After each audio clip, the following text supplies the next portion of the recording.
देते राम दिलाते राम देने वाले सीताराम।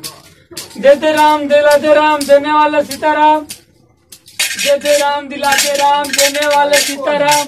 कोई जनरा पर हम करवाई ये खैले नहीं जा मालिक। ये सब काम तुम लोग के मालिक नरा को कुछ दया करिए। नरा 3 दिन से ही खैले नहीं के।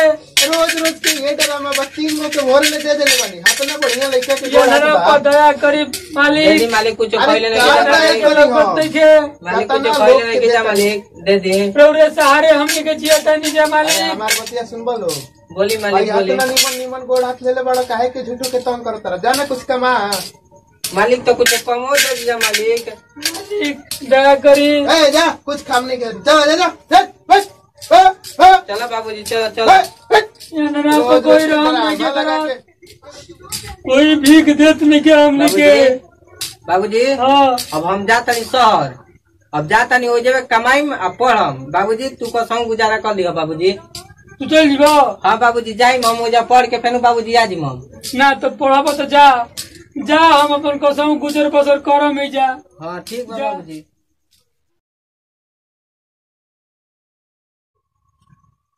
तो बाजी काम उम मिली मालिक। काम उम दे दीजिए मालिक। चल भाग यहाँ से। कोनो काम नहीं है। ये काम धइल बा लॉकडाउन में। चल यहाँ से जो मालिक कुछ काम उम दे दी मालिक। रुका भाई रुका अगर देखते बड़ा करो मालिक कहिए ना मालिक हम पहले नहीं कि मालिक हमारे कसम काम दे दी मालिक। देखो हमारे अगर काम बंद चल तो तारा काम कहाँ से दे सकते। तू कुछ सोच जा जा जल तू जा जाता जल तू जा जल जा तो तू बड़ी मोर दे भारी बा। आज क्या रे मोर दे कोनो लोग तो बड़ा चलै कौन बाबू तनी सुनत आवत अब तनी काम बा। सुना बाबू। हाँ बोला तनी हमारे घर पहुँचा देबो। गाय चौक पाते हम पैसा वैसा लेबो। हाँ 200 रुपया ले हम। 200 रुपया लेबो। हाँ कम ना करबो ना 200 रुपया ले हम।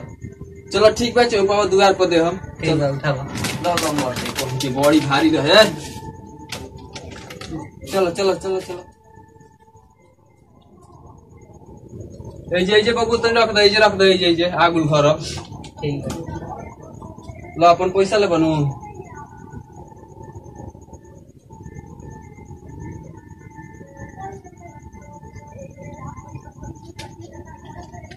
धरो ठीक है मालिक रहुए बानी के हमारे के काम दे देने मालिक है। चलो चलो ऐसा कोनो बात नहीं है भाई। बहुत मेहरबानी किलो पहुँचा दिला तो तार हक भइल। ठीक है ठीक बजा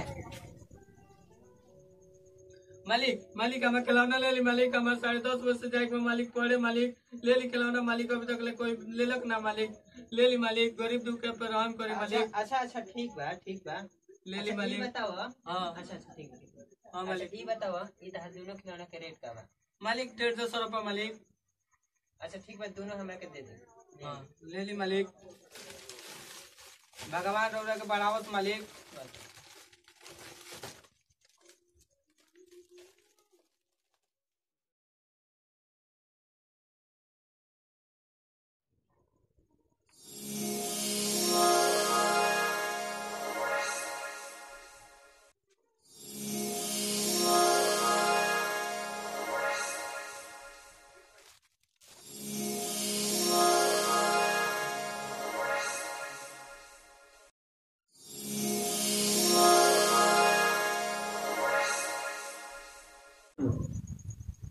हेलो गोरखन बाबूजी ठीक बड़ा नो। हम बाबूजी MBBS के पढ़ाई कर ले बनी बाबूजी। लगले डॉक्टर बन जाये। लगले आके तारा आँख हम देख ले बाबूजी। लगले तारा के ठीक कर दम हम डॉक्टर बन जाये तो बाबूजी। ठीक बा बाबूजी रखता नहीं बाबूजी। हम जैसा ही पट्टी खोला नु गते गते तू अपन आँख खोली हरू का हम पट्टी खोला नहीं।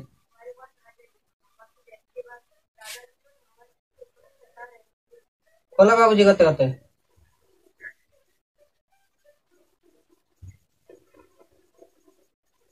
लौके लगल बाबूजी।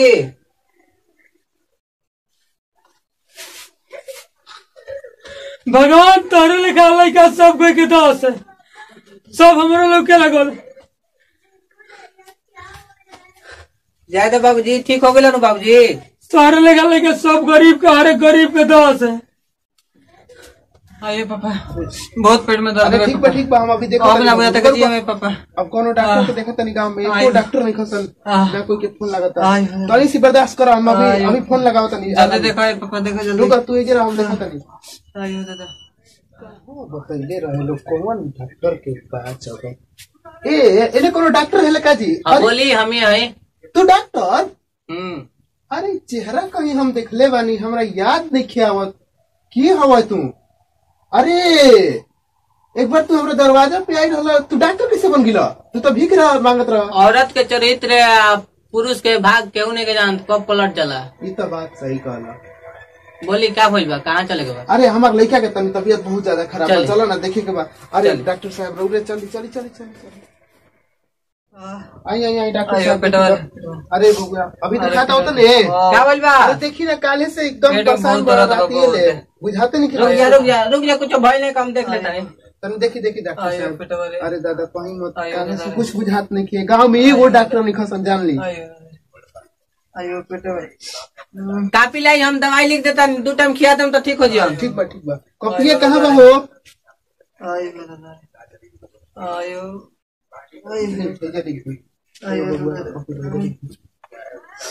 देखी बढ़िया दवाई लिखम डॉक्टर साहब भी मत देखम कि पैसा 2 टाइम खिया दम एकदम ठीक हो जियो। अच्छा ठीक है बा 2 टाइम अरे बाप रे अरे बाप रे अरे ठीक हो जाई, दवाई लिखा गई ले आई दवाई मंगा ले।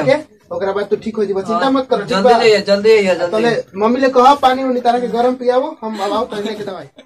नमस्कार प्रणाम, हम बानी दीपक पुजारी रोशन कुमार नीरज गुप्ता और ही हमनी के चैनल बाटे सुपर गोल्डन एंटरटेनमेंट।